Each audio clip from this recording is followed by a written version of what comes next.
অনেক ব্যস্ততা আমাদের গ্রামে এখন বর্তমানে, মানে তুলনামূলকভাবে অন্যান্য গ্রামে বা অন্যান্য জেলার চাইতে আমাদের এখন মানে সবার পরে লাগানো হইতেছে বোরো ধান।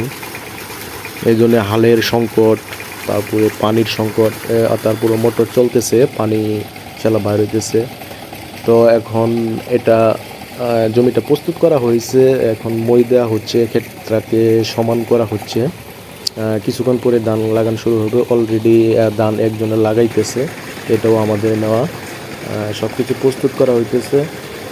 আজকে আমাদের লাগানোর ডেট, তারপরও লাগানো হইতেছে। যাই, আপনারা সবাই দোয়া করবেন। বর্তমানে খুবই সংকট। তো এই অবস্থায় সবাই ব্যস্ত এখন, মানে সবাই ব্যস্ত। এদিকে আবার কচু শাকগুলো এখনও আছে, কচু শাকগুলো মরে নাই, এগুলা খাওয়া যাবে।